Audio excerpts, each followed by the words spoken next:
Bueno, es martes. Bueno, primero que nada, gracias por continuar con nosotros. Es martes de Pregúntenle al Eli. Eli Feinseig se está uniendo con nosotros para responder a las preguntas de ustedes, para que participen ahí en la página del programa, a las 5 con Alberto Padilla. Ahí es el lugar para hacerle las preguntas a Eli Feinseig. Eli, ¿cómo estás? Hola Alberto, aquí con toda la pata, gracias a Dios. Qué ¿Tú qué bueno. tal? Muy bien, también afortunadamente con frío. Y aquí jamás llegué a pensar que yo en Costa Rica voy a decir, tengo frío. Bueno, allá en la montaña donde vivís, sí, ¿verdad? Sí, la verdad que sí, oye, sí, la pobre güera, mi pobrecita perrita que rescaté, estuvo hecha una bolita todo el tiempo, así toda metida, así, no fue al baño desde anoche, no ha ido al baño. Prefiere no No, moverse. no, no, y espérate que falta diciembre, que se pone peor. ¿Qué tal? Oye, Eli, bueno, vamos a empezar aquí con las preguntas. Bueno, vamos, mira, aquí Rodolfo Zumbado Soto te hace una pregunta, pues yo creo que es personal, porque dice, me gustaría que comentara Eli sobre su participación en el demo, en el video Demo Labs, junto con Otto Solís y otros. ¿Es esa la coalición? Ok, empecemos. Buena pregunta, porque ha sido muy mal interpretado. Ah, a aclarar. A ver, Demolab es una fundación sin fines de lucro que se dedica a promover la participación ciudadana, a combatir la apatía, porque considera que esa es la apatía y la falta de participación es una amenaza a la democracia. Yo no tengo nada que ver con la fundación, conozco a alguna de la gente que está en su junta directiva eh, y me invitan a participar en esta campaña. Las personas que aparecemos en el video, la mayoría no somos miembros de Demolab, simple y sencillamente una campaña que pretende dos cosas. En primer lugar, advertir a la ciudadanía costarricense, alertar de que la crisis es inminente, el descalabro económico es inminente y en buena medida porque nuestros gobernantes están procrastinando, están posponiendo la toma de las decisiones. Entonces, en primer lugar, advertir y alertar a la ciudadanía de la gravedad de la situación. Y en segundo lugar, exigirle a quienes nos gobiernan, tanto en el Poder Ejecutivo como en el Poder Legislativo, que se dejen de cuenticos, que se dejen de patear la bola para adelante y que empiecen a tomar decisiones, que es para lo que fueron electos a los puestos en los que están. En ese video hay personas de varios partidos políticos, hay personas, digamos, ahí está Alberto Trejos, quien es un Uh -huh. queridísimo amigo mío desde hace casi 40 años, con quien tengo enormes coincidencias y algunas diferencias, pero un amigo de verdad, de corazón. Hay personas con las que no tengo la más mínima relación, como Gerardo Corrales o como Otón Solís, más allá de que de vez en cuando podamos coincidir en algún evento o nos invitan a alguna charla o algún debate o lo que sea. Pero me pareció valioso el hecho de tener al fundador del partido que nos está gobernando y que nos quede claro, el partido que nos está pateando hacia el precipicio, ¿verdad? Tener al presidente de ese partido grabado en un video diciendo que él cree que en Costa Rica sobran instituciones, que él cree que en Costa Rica hay demasiados privilegios y gollerías en la remuneración de los empleados públicos, me parece que es algo valiosísimo, como una llamada de atención a este gobierno que pareciera no tener la menor intención de poner orden. Entonces,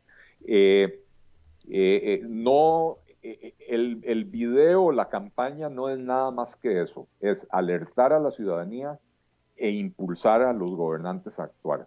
No hay ninguna negociación política detrás, no, de esto no va a surgir un partido político, de esto no va a surgir una coalición de partidos políticos. Yo soy el presidente de mi propio partido político, el Partido Liberal Progresista, y ese es el único partido con el que yo activo políticamente y no me interesa absolutamente nada políticamente hablando con las personas que aparecieron en ese video. Habiendo dicho eso, Alberto y queridos radioescuchas, creo que en Costa Rica tenemos que empezar a valorar la posibilidad de que personas con posiciones tan diferentes en muchos temas se puedan poner de acuerdo en algunos cuantos que son vitales hoy, ¿verdad?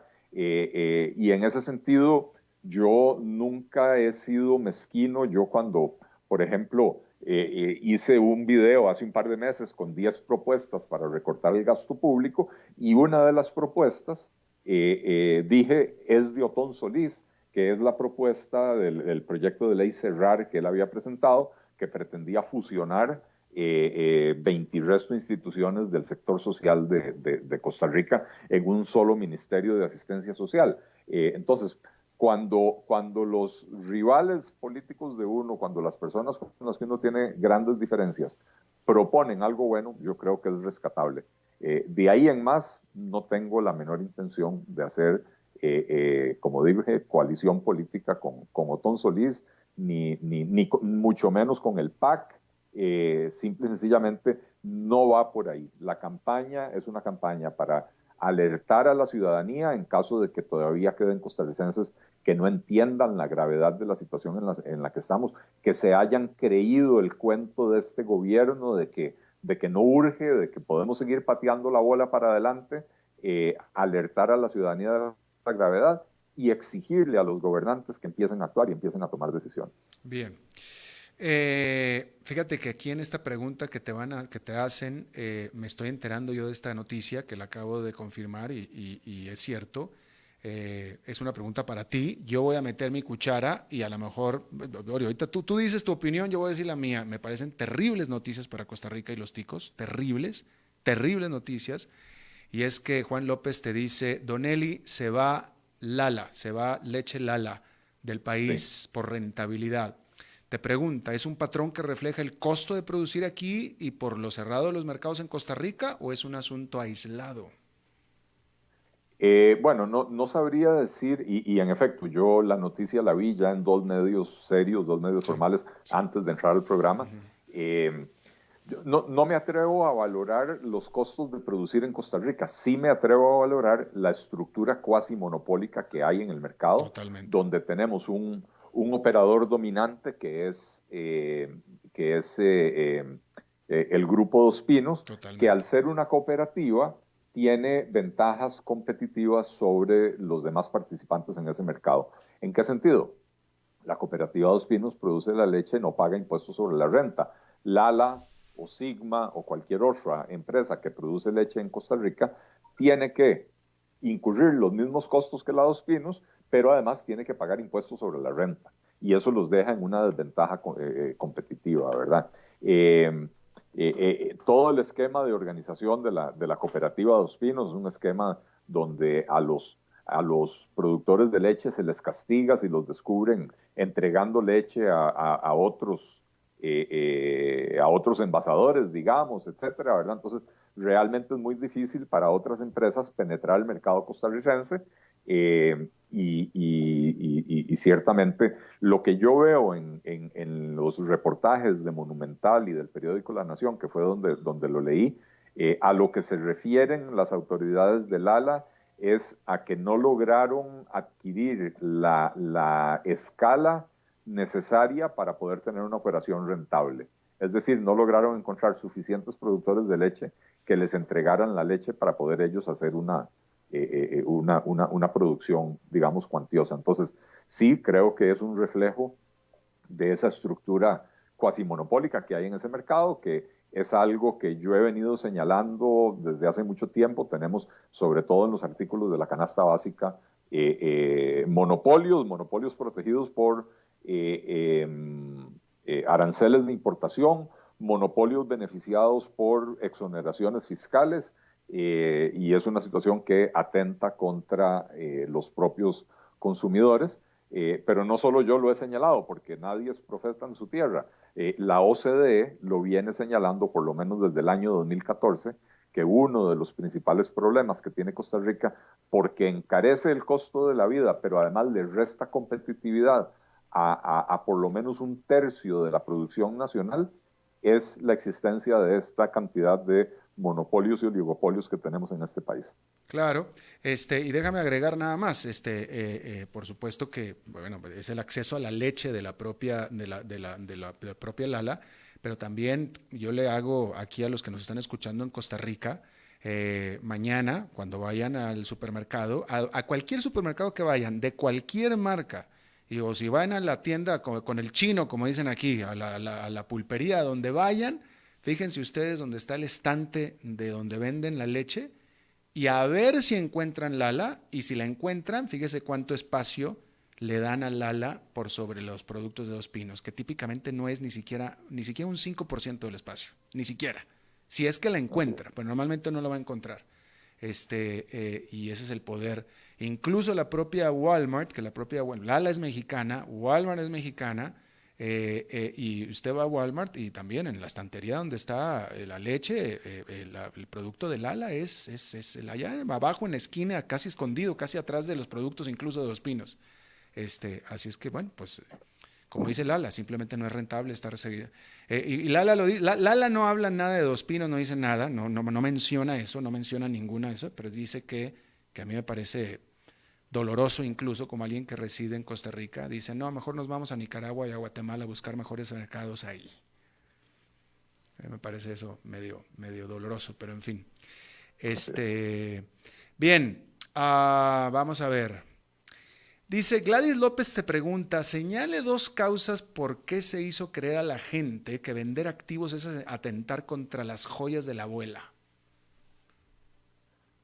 Bueno, yo le diría una causa, y es que nos lo han metido así desde el sistema educativo desde hace 70 años. Nos han hecho creer que todo lo que es del Estado es lo mejor del mundo eh, eh, y que cambiar algo de la estructura estatal es atentar contra la esencia del ser costarricense. Yo creo que no hay nada más alejado de la realidad. Eh, las instituciones se crean para cumplir ciertos cometidos y sí, uno tiene que reconocer que, por ejemplo, cuando se creó el ICE, en Costa Rica la penetración de los servicios de electricidad era muy baja y los costos no daban para que una empresa comercial, una empresa con fines de lucro, pudiera cubrir, una o varias empresas pudieran cubrir todo el país. Y entonces, digamos que una política que toman los gobiernos en su momento para electrificar el país, para poder generar progreso y avance, etcétera, fue crear una empresa estatal que llevara la electricidad aún a donde no fuera rentable. Bueno, hoy esa ya no es la realidad de Costa Rica. Hoy el 97, 98% de Costa Rica está cubierto por electricidad. Y donde no hay electricidad, tampoco el ICE quiere llevar la electricidad, ¿verdad? Porque se vuelve imposible. Entonces, hoy sería perfectamente factible que los servicios los operen otros que trabajen con mayor eficiencia, que no le generen tantas pérdidas a la economía costarricense, que no usen trucos contables como los que usa el ICE para subir las tarifas, etcétera, etcétera. Pero bueno, en la educación, desde la educación, nos han adoctrinado, nos han metido esas ideas y lamentablemente son muy prevalentes. Sonia María Núñez Espinosa, saludos a Eli. Qué lindo empezar diciembre con Eli en el programa. Válgame. Muchas gracias. Mira nomás. Saludos, Sonia. Mira qué lindo. Ojalá y así nos trataran. A mí me trataran así en la casa. Esta pregunta me parece interesante. Alberto Gutiérrez Hernández, realmente me parece interesante. Don Eli, ¿usted cree que un megaproyecto como un canal seco en el norte de Costa Rica puede cambiar el destino de nuestro país? ¿Lo impulsaría si su partido llega al poder? Yo no creo que ningún proyecto sea la panacea o la pomada canaria para un país. Si un país quiere tener un desarrollo balanceado, un desarrollo equilibrado, que permita generar riqueza por todas partes en vez de concentrarla en algunos lugares y en algunas personas, entonces el país tiene que apostarle a desarrollar actividad productiva por todas partes. La idea del canal seco, a mí en lo personal me resulta atractiva, pero no creo que deba ser un proyecto faraónico que el gobierno tenga que financiar. Hasta ahora lo que ha habido es iniciativas privadas que quieren desarrollarlo, pero no logran demostrar la viabilidad del asunto. Entonces, cuando alguna empresa, si alguien quiere desarrollar eso, cuando alguna empresa venga y diga, quiero hacerlo, aquí está la plata, yo asumo los riesgos, maravilloso, démosle viaje al canal seco. Si para hacer el canal seco hay que involucrar al Estado para empezar a subsidiar la construcción, etcétera, etcétera, etcétera, quiere decir que el proyecto no es rentable y entonces no tenemos por qué impulsarlo. Sí, bueno, aquí estoy leyendo, hay muchos comentarios respecto de este video, este video que te vieron con Pilar Cisneros, ¿no? Con Solís, y bueno, aquí levantaste el polvo, Sí. Eli. Bueno, a ver, te preguntan aquí, Hans Gómez en realidad te está pidiendo que te refieras, dice, él habla de que va a haber impuestos en el 2021 sí o sí. Él habla de que la mesa de diálogo, pues que esto fue lo que resultó, que va a haber impuestos sí o sí, dice Hans Gómez, si puedes comentar al respecto. Yo espero que no haya impuestos en el 2021. Creo que no podemos seguir creyendo que cada vez que hay un problema fiscal podemos castigar más a los ciudadanos y al sector productivo costarricense, que cada día está más golpeado y más encogido. Tenemos que entender que el problema del déficit fiscal y del altísimo endeudamiento se originó a partir del año 2008, cuando empieza a crecer el gasto público más allá de las posibilidades de recaudación del Estado, y que ese crecimiento del gasto público explica el 90% del déficit fiscal, y por lo tanto la solución tiene que venir por la vía de reducir el gasto público, de hacer al aparato estatal más eficiente, eliminando instituciones que están obsoletas, eliminando o fusionando a las que están duplicadas, eliminando programas que ya no cumplen ninguna función social, y también tenemos que adoptar la reforma de empleo público, pero de una forma que no haga que el gasto público crezca en el corto plazo. O sea, hay que hacer reformas estructurales para permitir balancear, equilibrar las finanzas públicas sin tener que golpear más el bolsillo de los costarricenses. De la mano con las reformas del Estado que hay que hacer, también hay que hacer reformas estructurales en el aparato productivo costarricense. Hay que reducir los costos de la electricidad, hay que eliminar todos los monopolios de los que estábamos hablando en la pregunta anterior, tanto los monopolios públicos como los privados. Hay que promover la cultura de la competencia para poder reducir los costos en todas partes. Hay que modernizar nuestra legislación laboral que tiene 70 y pico de años vigente, y no podía hace 75 años contemplar las modalidades de contratación del siglo XXI en la era del Internet y de la inteligencia artificial, de la robótica, etcétera, ¿verdad? Entonces necesitamos hacer una reforma estructural del Estado y un ajuste estructural del aparato productivo. Pero subir impuestos siempre es negativo, pero en este momento, con la economía tan contraída, ¿cómo se llama? Con un país al que le cuesta tanto crecer, que ha venido creciendo a un ritmo muy raquítico los últimos 10 años, pensar en subir los impuestos ahora es como pegarse un tiro, y no en el pie, es como pegarse un tiro en la sien. Jerome Pollock Martin. Don Eli, cuéntenos sobre una moratoria para los países altamente endeudados solicitada por el G20 a los organismos financieros internacionales. Gracias. Bueno, yo la noticia que conozco es al revés.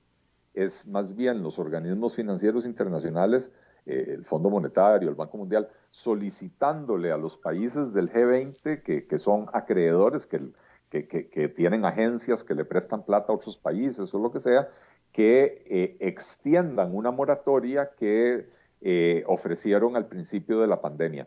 La moratoria era para países pobres, altamente endeudados. Costa Rica no es beneficiario de esa iniciativa porque Costa Rica no es considerado un país pobre, Costa Rica es un país de renta media, pero yo no he visto nada recientemente. Lo último que vi fue por ahí de octubre, que precisamente los organismos internacionales instaban a la G20 a extender, porque habían declarado la moratoria por 6 meses y ya iba a vencer, instaban al G20 a extender esa moratoria. Déjame te pregunto yo a ti, Eli, porque, estaba leyendo la OCDE, que ya Costa Rica ya es parte de la OCDE, pero aparte, economistas a nivel general, Jerome Powell, el presidente de la Reserva Federal, etcétera, todos ellos están a favor de estímulos económicos a la economía de los países sin importar o sin importar el nivel de endeudamiento. O sea, no pensemos en la deuda ahora, vamos a inyectar dinero, a estímulo, estímulo, estímulo. ¿Tú qué piensas al respecto como economista? ¿De qué lado estás? Bueno, yo creo que es muy fácil para Jerome Powell proponer estímulos sin importar el nivel de endeudamiento o el déficit, cuando él está al frente de una economía que tiene acceso al mayor mercado financiero del mundo y que tiene el gobierno, digamos, la suficiente credibilidad para poder endeudarse a muy largo plazo y a muy bajas tasas de interés. No es lo mismo para un país como Costa Rica, que sale a tratar de colocar a los mercados y le cuesta colocar más allá de un año, y además para colocar a un año tiene que pagar tasas de interés del 7%, 8%, y si quiere 5 o 10 años tiene que pagar tasas del 9 o 10%. Entonces son dos situaciones muy distintas. Uno no puede ser tan irresponsable de generalizar que los estímulos económicos son para todos los países independientemente de su nivel de deuda. Un país al borde de la quiebra como lo es Costa Rica, en esta situación en la que está, Costa Rica tiene que disminuir el gasto público y simultáneamente disminuir los impuestos para estimular la economía de esa manera, de una manera que no obligue al gobierno a endeudarse más, insisto. Alberto, la semana pasada, que cuando estabas de vacaciones, el gobierno de Perú, ojo lo que te estoy diciendo, Alberto, el gobierno de Perú salió a colocar bonos y logró colocar bonos a 100 años plazo a una tasa del 3,31%. Estamos hablando de Perú, uno de los 3 países que peor han manejado la pandemia en América Latina. Un país que en las últimas 3 semanas ha tenido 3 presidentes. Un país que políticamente es un desastre, pero que sus finanzas públicas desde hace más de 10 años o 15 años se han manejado con un celo y una responsabilidad digna de alabar. Y los mercados internacionales lo reconocen. Los mercados internacionales se dan cuenta que no importa si el presidente de Perú es Pedro Pablo Kuczynski, Vizcarra, incluso Alan, ¿cómo se llamaba? García. El que se suicidó. García. Alan García. ¿Perdón? Alan García. García, ¿verdad? Que era un socialdemócrata despilfarrador en su primer gobierno. Cuando llega a su segundo gobierno, mantiene esa línea de responsabilidad fiscal. Y eso los mercados lo reconocen. Costa Rica es un país que hoy está viviendo de las glorias pasadas y está viviendo de aprestado en un mercado que ya no le quiere prestar dinero. Y al no querer prestarle dinero, nos obliga como país a ofrecer tasas de interés elevadísimas y a endeudarnos a un plazo muy corto. Costa Rica tiene en los próximos 5 años vencimientos de la deuda equivalentes a más o menos 35-40% del PIB. Del PIB, ¿verdad? Y entonces nosotros simple y sencillamente no tenemos manera de despreocuparnos de la deuda. Nuestro principal problema y el que nos tiene al borde de un precipicio es el elevadísimo nivel de endeudamiento, además de la pésima composición de esa deuda, porque los vencimientos son a muy corto plazo y con tasas de interés elevadísimas. Así que felicito a Jerome Powell, que dichoso que él tiene un país donde puede darse el lujo de proponer irresponsabilidad fiscal como una forma de estimular a la economía, pero esa no es la realidad de Costa Rica. Claro.